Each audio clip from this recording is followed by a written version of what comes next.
anu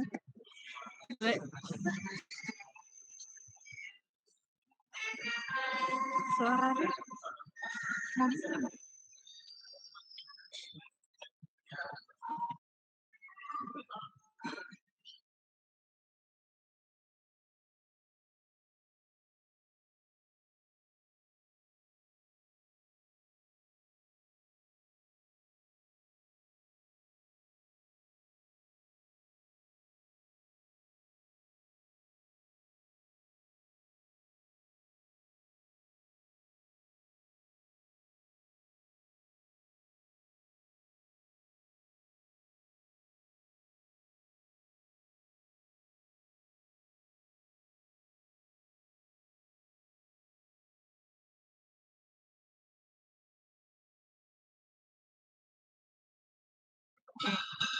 kita lanjutkan ke kebijakan fiskal ya. Jadi kalau kemarin kita kebijakan moneter itu ke pembahasan suku bunga, kurs ya, inflasi yang diatur oleh Bank Indonesia. Nah, sekarang kita ada kebijakan lagi selain moneter, ada kebijakan fiskal. Nah, biasanya kebijakan fiskal ini diatur oleh Kementerian Keuangan ya yang menetapkan pajak T atau tax.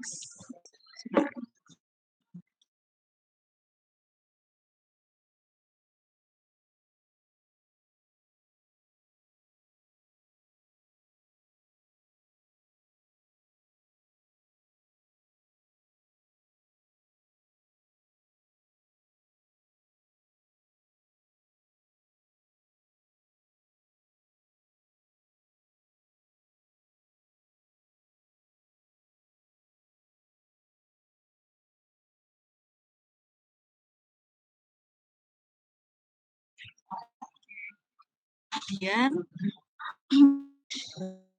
teksnya kemarin diingat lagi ya, teksnya itu ada di C, kemudian ada di G.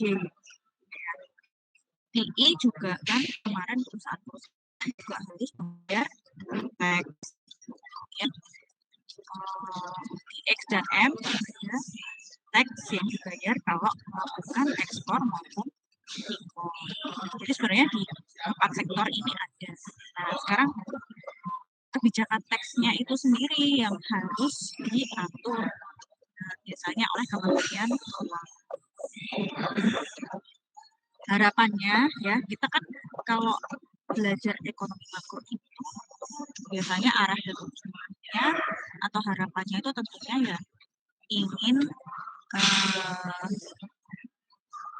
pertumbuhan ekonomi, kestabilan ekonomi, kemudian pengendalian pengangguran, juga stabilitas harga barang dan jasa, mendukung investasi. Nah, hasil-hasil yang didapatkan dari teks itu kan pinginnya nanti dikembalikan lagi ke masyarakat. Kita selalu berbicara tentang ekspektasi atau harapan. Ini tujuan pembangunan nasional. Tapi kenyataannya nanti kalau kita pertemuan berikutnya kita akan belajar realitanya. Ternyata pajak yang kemarin kebijakan moneternya, inflasi ya tidak ada yang tidak sesuai harapan. Makanya dipelajari dalam waktu-waktu tertentu. Misalnya dalam jangka waktu 5 tahun atau 2 tahun. Nah, misalnya perekonomian sedang lesu, kemudian pemerintah memberikan kebijakan yang mendorong aktivitas ekonomi. Pajaknya terlalu tinggi, kemudian supaya C ya bagian C atau sektornya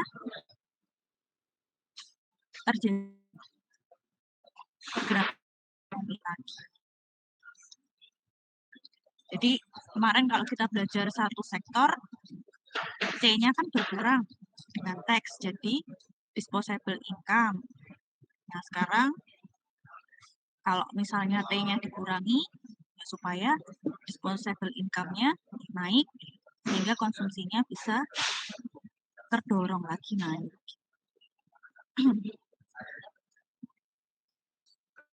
Jadi kalau penerimaan pajak oleh negara nanti ada evaluasi ya. Kalau teman-teman ngikutin ada surplus, ada defisit. Jadi mereka punya target penerimaan negaranya. Kan ada juga pengusaha-pengusaha yang mencoba untuk memanipulasi pajaknya gitu, pendapatannya diminimkan sehingga dia bayar pajaknya lebih sedikit. Kan itu sebenarnya merugikan negara ya. Harusnya negara bisa dapat misalnya 1 M, ternyata ada manipulasi pencatatan, akhirnya bayar pajaknya cuma 500 juta gitu ya. Jadinya ya target penerimaan pajaknya tidak sesuai, tidak tercapai gitu ya, terjadi defisit. Tapi kan berarti ada faktor berkurangnya kepercayaan masyarakat. Masyarakat kepercayaannya kurang terhadap pengelolaan pajak.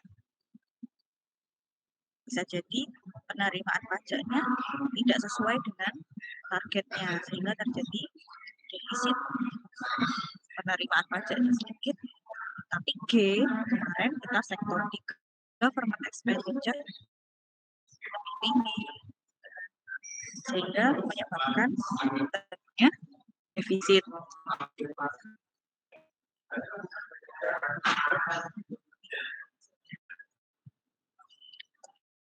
Nah, ini kemarin kan kita belajarnya di sektor pengeluaran pemerintah dan pajak.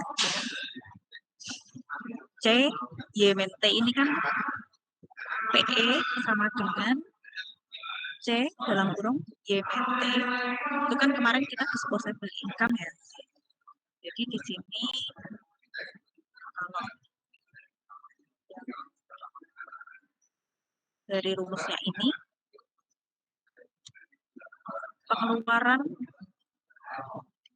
yang direncanakan ya, pemerintah itu kan fungsi income atau Y-nya itu dari investasi, investment, fiscal policy-nya dari G,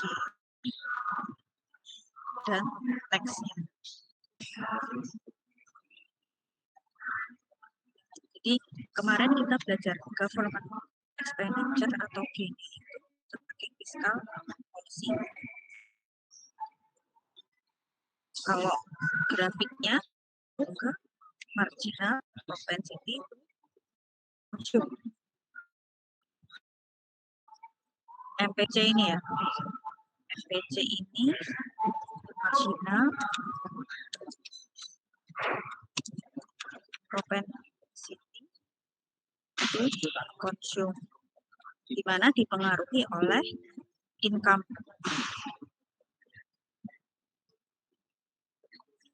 Jadi kalau kita mau konsumsi ya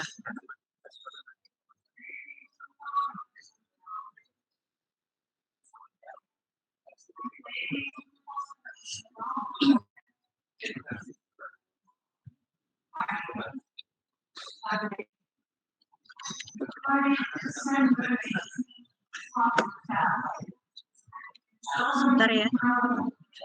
Oke, koneksinya ya.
Oke, saya konfirmasi, apakah suaranya sudah jelas?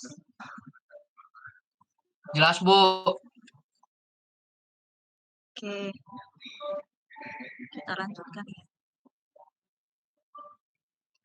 Nah, ini kaitannya dengan 3 sektor ya. Yang C dalam kurung YPT plus investment plus G itu kan 3 sektor kemarin. Nah, T-nya kan ada di konsumsi ini ya. Ada C.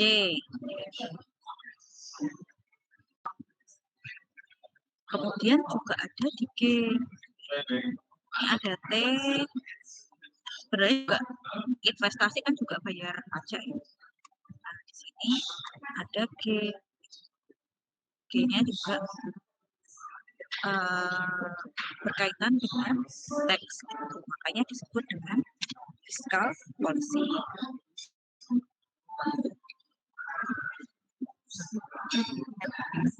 Plan expenditure atau pengeluaran yang direncanakan atau G-nya itu depends on income, cost income, higher consumption. Berarti kalau income-nya tinggi, consumption-nya tinggi. Entah itu consumption secara individu atau konsumsinya G patah gitu ya. Sehingga kalau digambarkan MPC ini marginal propensity to consume.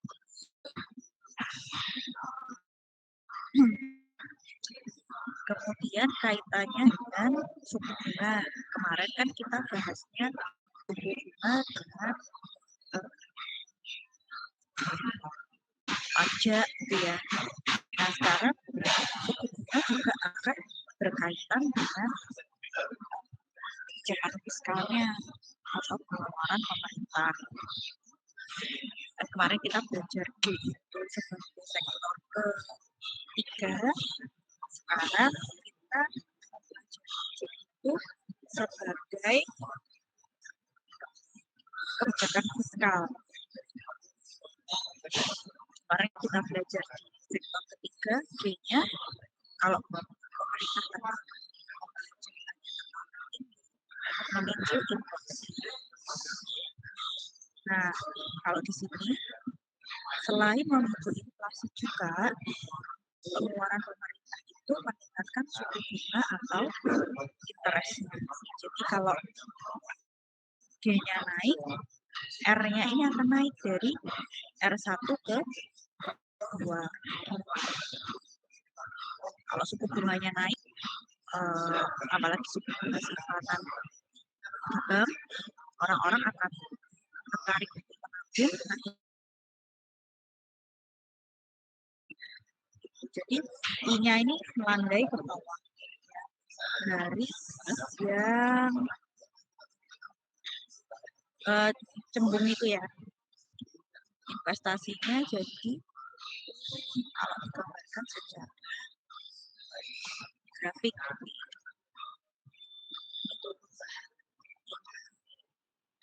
nampak dari R-nya naik. Jadi yang pertama pengeluaran pemerintah misalnya terlalu banyak infrastruktur,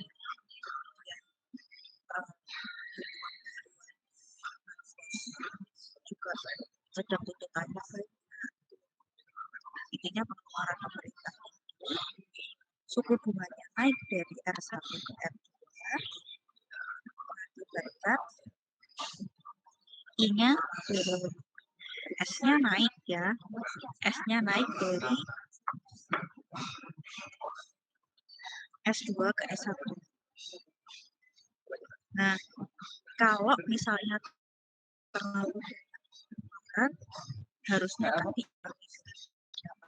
masuk ya. Nah, pada masuknya itu pajak untuk pemerintah. Nah, karena sering naikkan pajak, pembiayaan tersebut membiayakan pinjaman. Bisa jadi pemerintah pinjam uang misalnya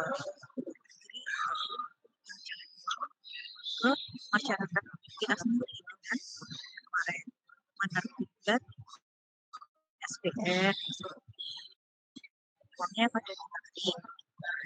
Nah, kalau sudah seperti itu, dari yang S2 ke S1 turun lagi. Jadi terjadi a fall in saving atau savingnya turun dari S1 ke S2. Tabungan masyarakat secara nasional turun karena ya terlalu tinggi pengeluaran pemerintahnya.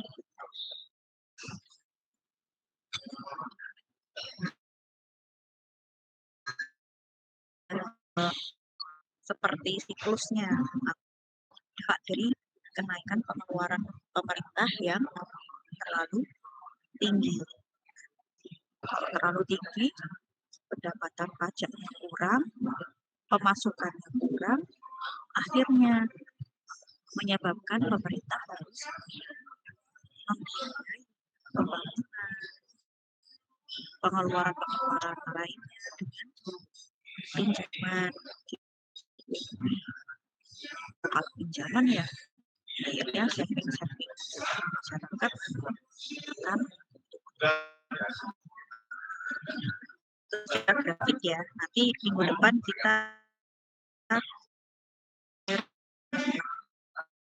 cara dampaknya, tapi enggak sekali lagi ngomongin itu yang tinggi maupun pengeluaran yang rendah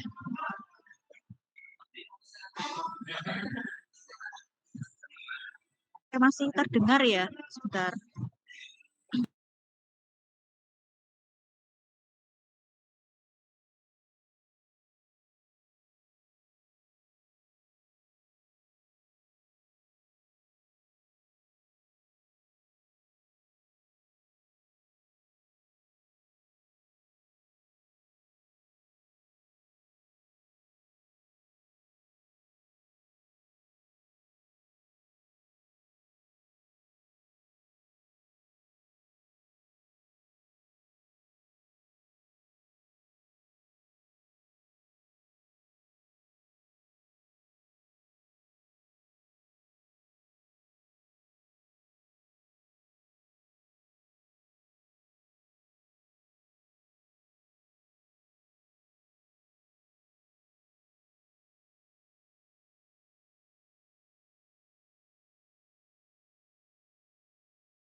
Oke, sebelumnya apakah masih ada noise ataupun suara saya kurang jelas?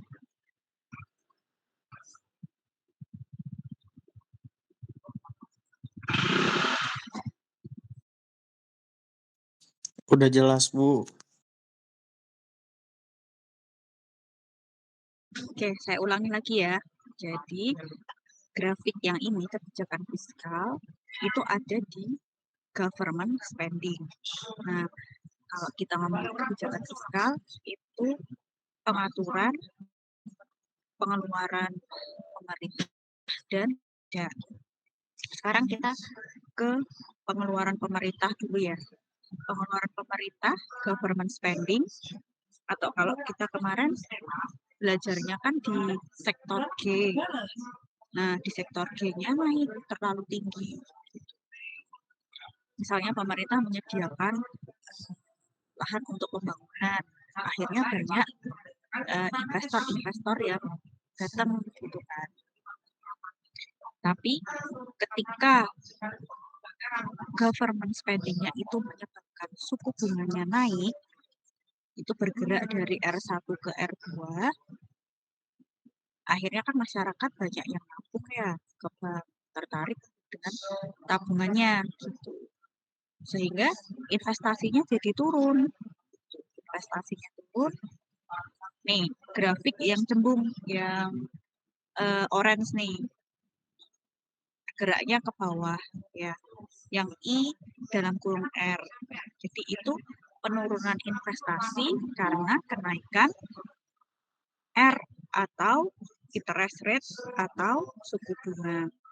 Nah, ketika pengeluaran pemerintah ini terlalu masif atau terlalu besar atau tidak terkontrol, akhirnya kalau misalnya tidak tidak banyak pajak yang masuk, pendapatannya kurang, terjadi defisit, ya akhirnya pembiayaannya nanti terpaksa ada pinjaman, gitu ya.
Oke, nah itu tabungannya berkurang karena pinjamannya terlalu tinggi gitu ya. Kemudian suku bunganya tadi kan sudah naik ya. Savingnya jadi turun dari S1 ke S2. Itu ya pengaruh dari government spending.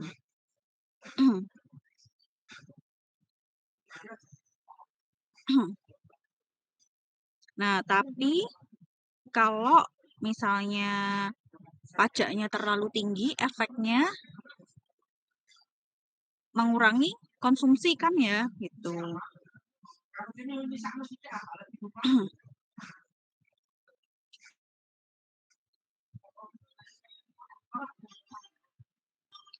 Kalau di sini gini ya, pajak itu kan jadi tolong dipandang sebagai dua sisi gitu. Kalau pajaknya tinggi, kan pendapatannya pemerintah masuk tuh ya tadi sehingga menghindari pinjaman keluar, hutang luar negerinya menghindari semakin besar gitu. Tapi kalau eh, teksnya terlalu tinggi, tadi disposable income-nya, YMNT-nya juga jadi rendah, kemampuan konsumsinya masyarakat jadi rendah gitu kan.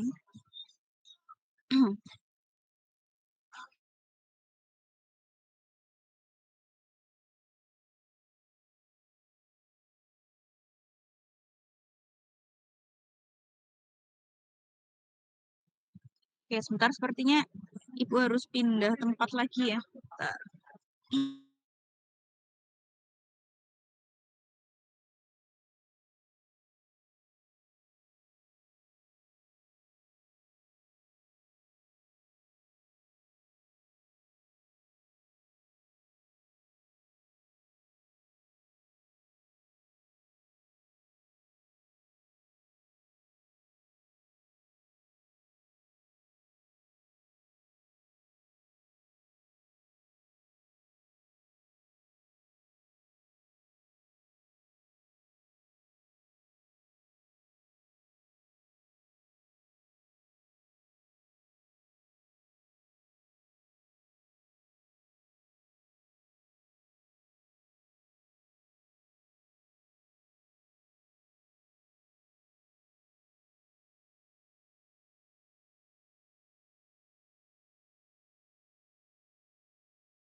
Oke,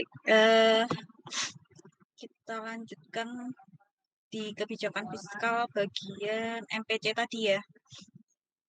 Jadi sebelumnya pengaruh kalau misalnya terlalu banyak pengeluaran pinjam, jadi harus meminjam ya. Jadi yang meminjam itu nggak cuma individu, tapi juga pemerintah negara kita, buktinya sudah punya hutang gitu ke luar negeri. Nah, misalnya itu triggernya dari G atau pengeluaran pemerintah yang terlalu tinggi. Itu ya grafik yang sebelumnya. Kemudian kita sekarang ke grafik yang MPC lagi ya.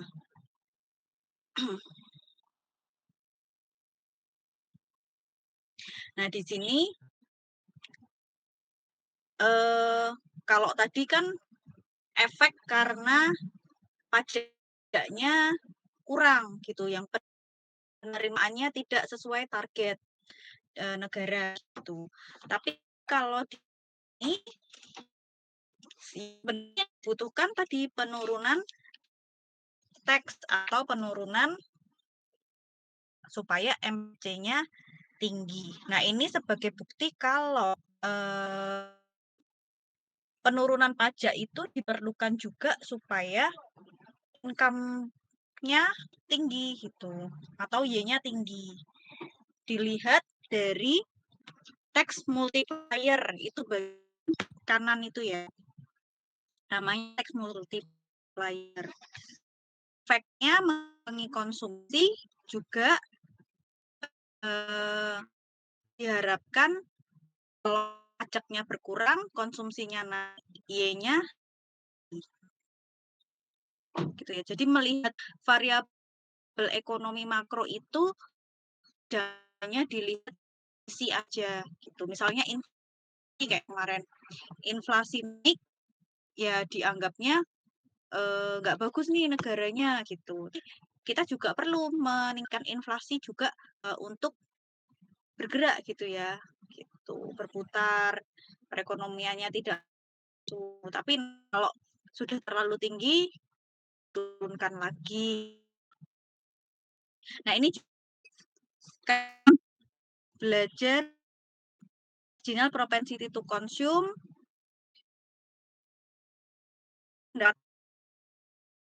pajak di sini delta Y per delta T. Rumusnya min MC per 1 MC. Nah, ini disebutnya multiplier. Tapi kalau di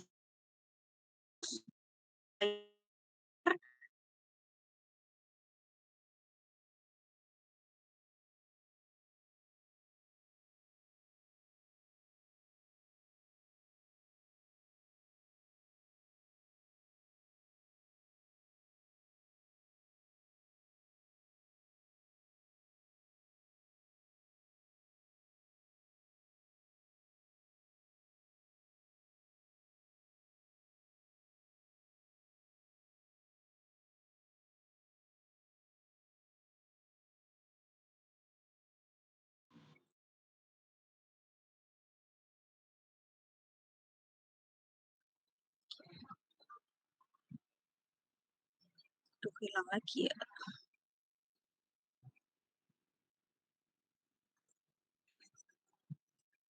Jadi kalau di sini delta Y per delta T kenapa minus? Minus MPC itu indicates income itu berubahnya beropposite ya, in the opposite direction from taxes. Maksudnya berlawanan dengan taxes. Jadi kalau taxes atau pajaknya tinggi, income-nya jadi rendah gitu ya. Tapi kalau tadi di pengeluaran pemerintah pajaknya tinggi supaya kita tidak meminjam gitu kan, meminjam dari negara lain. Jadi ada dua fungsi taxes di sini kan ya, gitu. Atau pengaruh, ada pengaruh yang berbeda taxes naik maupun turun, gitu. Jadi nggak selamanya kalau teksnya itu pendapatannya rendah berpengaruh buruk gitu. Ternyata teksnya itu juga diperlukan diturunkan supaya pendapatan masyarakat itu lebih tinggi untuk konsumsi. Harapannya Y-nya itu naik. Nah, di sini diketahui MPC-nya 0,6. Setelah dimasukkan ya, minus 0,6 dibagi 1 min 0,6 hasilnya minus 1,5 gitu. Jadinya ya kalau ada penurunan pajak sebesar $1, Y-nya itu naik di 1,5 dolar. Jadi Y dengan teks di sini dengan rumus tax multiplier itu hubungannya berbanding terbalik. Gitu. Kalau teksnya atau pajaknya dikurangi, ya Y-nya bisa naik gitu. Konsumsinya kan disposable income-nya jadi tinggi kan kemarin kalau kita belajar di sektor yang C pertama gitu. Nah, ini kalau secara multiplier, rumus tax multiplier harusnya hubungannya berkebalikan antara tax dengan income atau Y-nya ini. Y-nya jadi naik kalau teksnya turun. Nah, nanti secara data, misalnya kalian punya data diekstrak selama 5 tahun, apakah benar Y-nya naik gitu. Bisa jadi Y-nya malah turun juga gitu. Kok teksnya diturunkan, kok turun ya? Padahal secara multiplier teks rumusnya, MPC-nya harusnya income-nya naik gitu. Nanti kita harus cari penyebabnya gitu seperti kalian kemarin tugasnya mencari news atau berita gitu. Nah, ini contoh teks ya.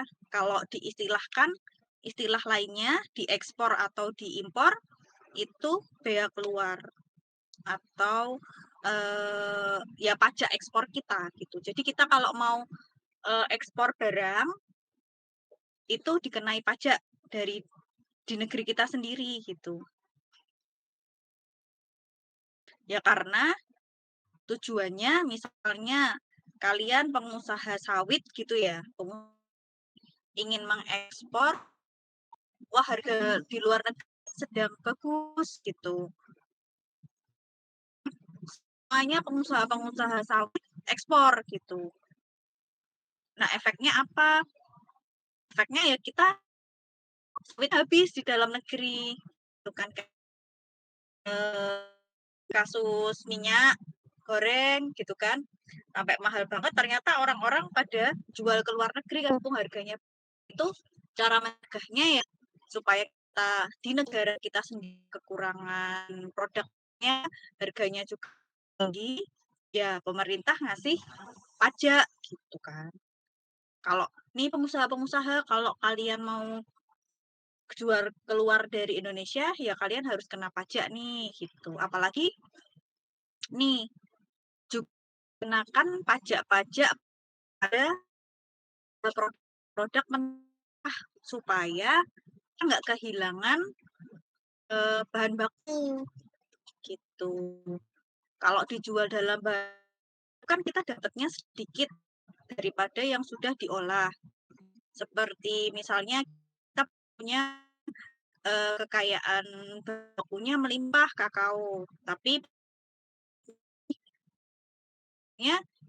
kita biji kakao gitu keluar coklat di Eropa kita impor kan impor jadi biayanya kita harus membayar biaya impor kan.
Nah, ini contohnya, misalnya Peraturan Menteri Keuangan nomor 166.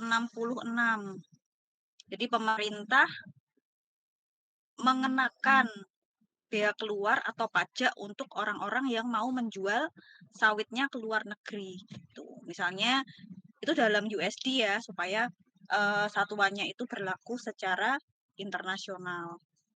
Nah, di situ sebesar kalau ekspor itu satuannya biasanya metrik ton ya, gitu. Jadi skala besarnya metrik ton, dalam ton, metrik gitu.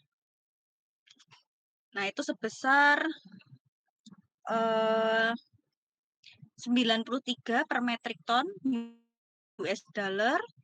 Kemudian tahun 2021 turun tuh ya. 2021 Januari turun ternyata di 74 per metrik ton US dollar. Jadi kalau kalian mau menjual sawit per metrik tonnya kalian harus membayar ke negara sebesar 9374.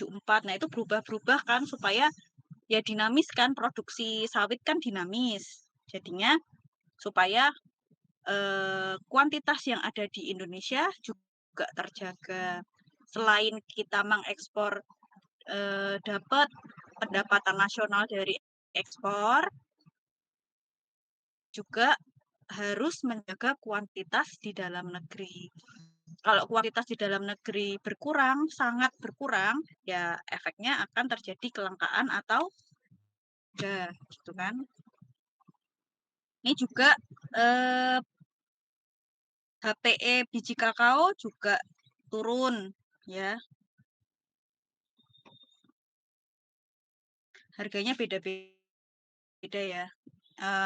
Dan ini harus update ya karena ya tiap bulannya bisa beda gitu. Jadi ada bagian kebijakan fiskal yang harus mengatur pajak yang harus diterima oleh pemerintah. Ini contoh juga ini masih 2020 ya, nanti diupdate lagi, kalian bisa update kan kalau kayak gini diakses lewat Google juga banyak ya, jadi akan selalu berubah-ubah juga.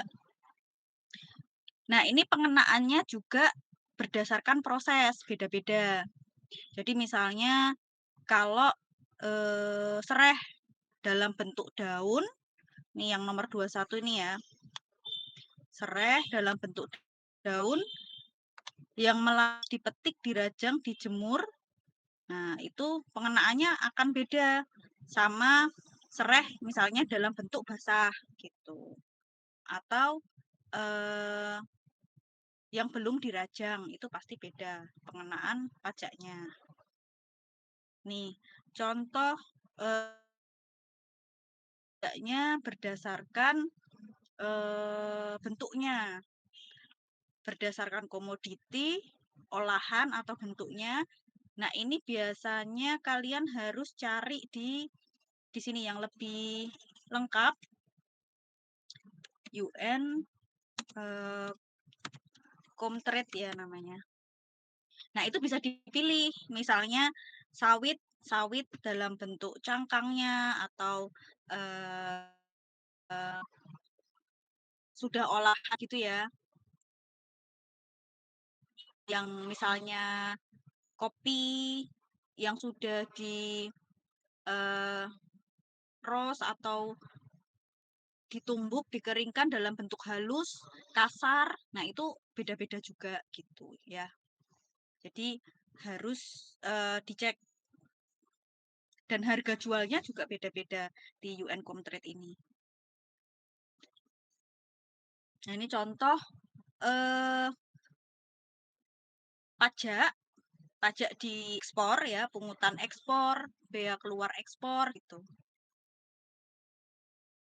Kan harapannya ya peningkatan kesejahteraan petani supaya harga belinya juga masih terjaga di dalam negeri gitu kan.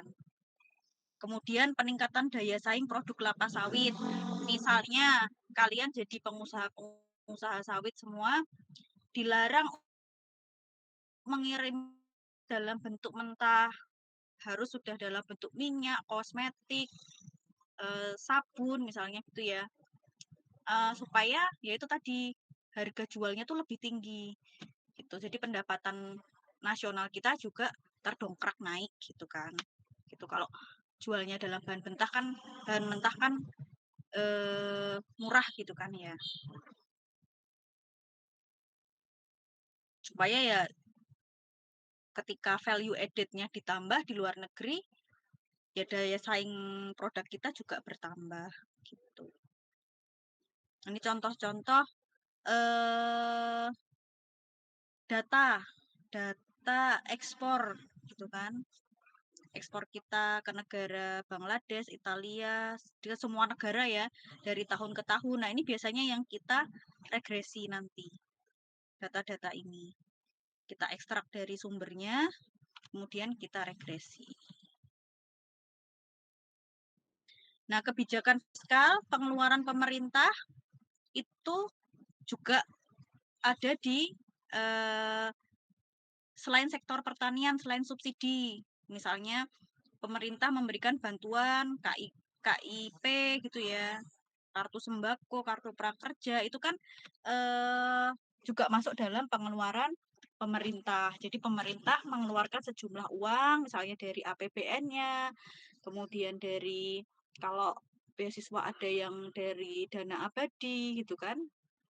Nah, itu termasuk pengeluaran pemerintah. Jadi belanja pemerintah atau pengeluaran tuh harus bijak juga ya.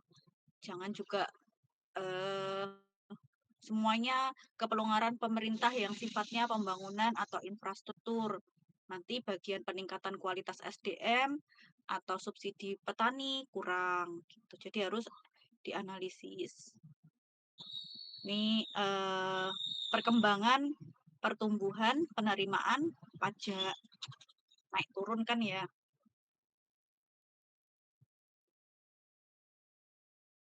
Nah, belanja pemerintah menurut fungsi. Kalau kita ya kita melihatnya di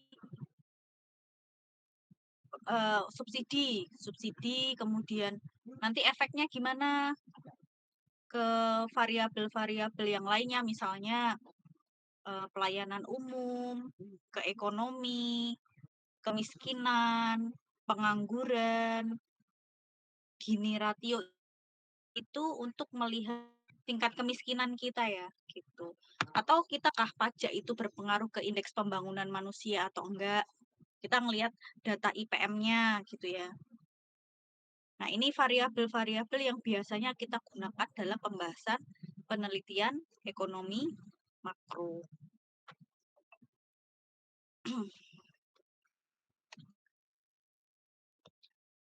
Subsidi pupuk nih ya, juga bisa kalian analisis. Berapa pengeluaran pemerintah untuk subsidi pupuk, apakah berpengaruh terhadap kesejahteraan petani dari indeks Gininya atau dari pengentasan kemiskinannya gitu ya.